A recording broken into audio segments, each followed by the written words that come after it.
to come pay me pass, so I say na disappointment.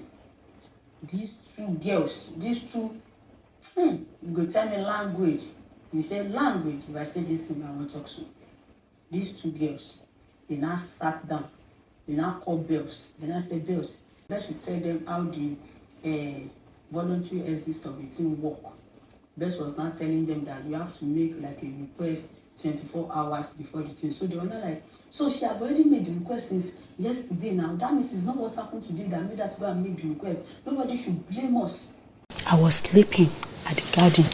I laid the base very late. I was sleeping. This guy came on the bed and started jumping on it while I was sleeping. As if it wasn't enough that Oyin was already angry at how Cked was treated during her reign, of course, as head of house.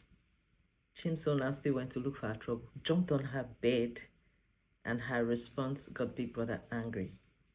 Could this call for a strike? Anyway, let's get into it. So it was Oyin's diary session, and after recounting all her emotions, the anger, the sadness, every emotion she had been processing following Ckjed's exit, she had a lot to say. One of the most important things she brought up was how Godessa and Sheba made things really difficult for Cked. And Cked would go upstairs, call them to calm down, blah, blah, blah, multiple times, and they would just still calm down when they like. It stressed her out, knowing that Godessa was my friend before I won the head of house, and, you know, she just switched teams, which is okay, but still, don't make it difficult for me. Oyin went on to say that Godessa is so corny. She too they do kona. She's a mean girl with a face mask of a nice girl. Swear. Godessa go dey smile for your front, she go come do you bad for your back. According to Oyin, even on that day that Cked announced or was going to announce that she was taking a voluntary exit, there was still drama around it because she had gathered the housemates. Oh yeah, calm down now, there's an announcement. Sheba and Godessa as well. You know, like that, until Cked said, okay, if what you think you're doing is so important that you can't be here for the announcement, you can go. What I want to announce is not even so important anyway, that Sheba still got up to go. That she was walking, she was going, but she was walking, getting close to the staircase or something. Cked dropped it. I'll be taking a voluntary exit. And from where she was, she screamed, Jesus! You needed to see this drama from Oyin. Jesus, Jesus what? When you say Jesus what? Why are you screaming Jesus for what? Small sit down, make this girl talk, you know, fit. Now you they do like better person for that place where you stand. What do you they shout Jesus for? Because she's taking voluntary exit. So you're feeling guilty because of what Ebuka asked on Sunday. Then Cked came to her, even after that question that Ebuka asked Godessa, she couldn't answer. Came to them after the eviction show and said, but I never treated anyone like this. I never even treated Sheba like this during her time. Why were they doing that to her? Like, why? Oyin was not having it. Because she's saying, are you not part of the people that made this girl go through what she's going through right now?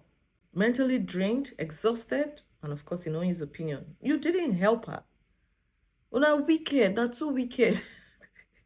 And then after Cked walked into the diary room and didn't come back, they knew she had gone. You know, everybody was still trying to process what had just happened. And next thing, Sheba was asking Bells, how does this voluntary exit even work?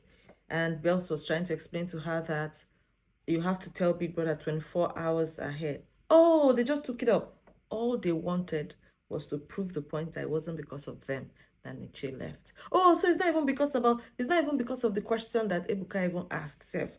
Thank God it's not about them. That means she has even told them since yesterday. So we're not the reason. And Oyin is like, what are you saying?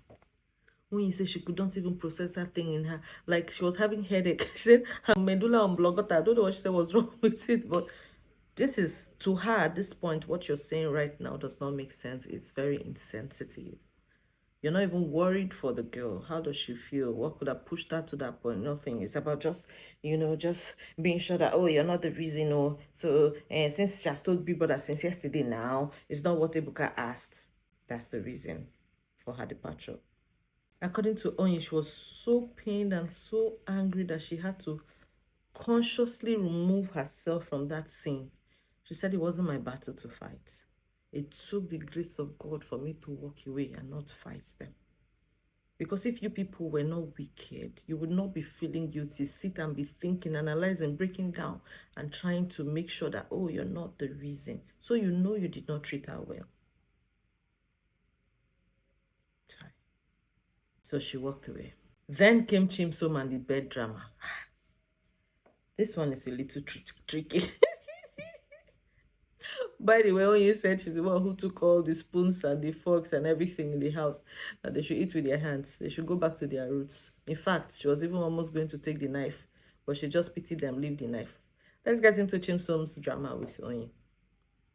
Oyin said, you know, for a while, because inside is too cold for her, so she sleeps in the garden. This is not the first time, this is not the second time. And that day she was not feeling well. I think she had already taken medication. I was asked to sleep for at least 2 hours. So while they shared shifts for their wager task preparation, you know, there are 2 teams. Anyway, one team was working in the garden, the other one in the lounge or the dining area. So she's in the group that is in the dining area. So they had worked onto that point, and Sheba and all of them had shared their shift. Sheba said since she sleeps late, she would work until the morning, and then Oyin and Flora can continue during the day. So she's like, okay, since I was even asked to go and sleep, let me go and sleep. So she went upstairs, carried her 2 duvets, one yellow and the black one, went to her bed, jeje, like she sleeps. She said at the point she went, everybody had even stopped working. You know, like even Kivo that was painting had gone into sleep. So it wasn't like, oh, they were working or discussing their task or something. They were just there gisting. So she got in there. She laid down. I think it was the first time they had come to Chimsom or thereabout had come to ask her to leave the place or something, but she didn't. Oh, she laid down, and then I think she said she went back in to get something. She went back in to get something, and then by the time she came back, the yellow duvet was off. Because she had not really interacted with anybody, she paused, she looked at, I don't come down with this duvet. I carry and come now, not the crazy, I carry and come. You know, then she said I retraced my steps back to where I had just come from. So she went back to the kitchen, she didn't find it. She went back upstairs, she didn't find it. She came back, she looked around, nothing. She now went to Cassie to ask Cassie, I beg you, see who carried my duvet? That one said no. He said her bed was beside Cassie. There's no way he would not have seen it. But she understood. She walked away. That she now took Saltex, who is supposed to be their friend, she and Flora. She didn't even ask him there so that it doesn't look like he's snitching on his team. She took him to a corner and said, Saltex, I beg, you know who promotes my yellow duvet? That one just said, I beg, why didn't they ask her? So she just said, no, this one is not for me. Who promotes my duvet?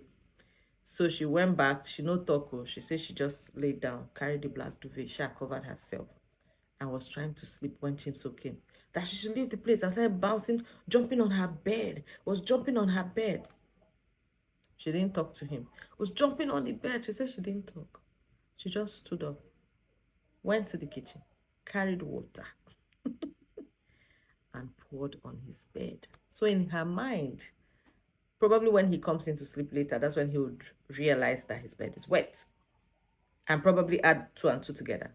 Not knowing that the bed is Big Brother's property, not Chimsom's own. Okay. So she pours it, and then gingerly she comes back outside to lie down, to sleep.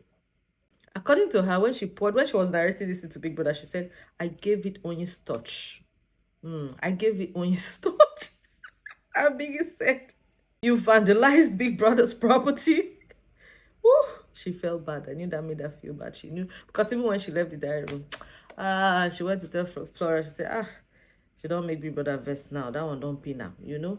And in return, Chimsom carried her box and went to hide it in the locker. We don't know the beginning and end of this fight, but like she described, this is all that happened. We did not have a one-on-one confrontation. I did not look for your trouble. You just came, disturbing me to leave that place. Like, why would I leave the place? That she even told him that, I took medication and the doctor asked me to sleep for 2 hours. Which doctor asked you to sleep for 2 hours? I'm a pharmacist. Nobody gives you medication and asks you to sleep for 2 hours. I said, doctor, say make I sleep for 2 hours. I go leave doctor, come follow you, pharmacist. I will come follow you, leave what the doctor talk. I said, doctor, say make I sleep for 2 hours. Hey. And because truly she was going to sleep because she wasn't feeling well. That's why she even managed and covered herself that thing before he started jumping on her bed. Now, we all know that in Big Brother's house, vandalism and damaging of Big Brother's property is a serious crime. But the question is, if Oyin should be punished for it, shouldn't Chimsom be punished as well? Because even if you didn't spoil the bed, she didn't spoil it, but it's water to smell, so they have to sun it. He was jumping on that bed. What if the strings fell off? What if he got spoiled? What? Because I don't know what they use in making the bed. What if anything happened and he got spoiled? That was Big Brother's property as well. So I'm saying if Oyin is going to catch a strike, he should get one as well. Right? Tell me, do you think Oyin should get a strike for pouring water on Chimsom's bed?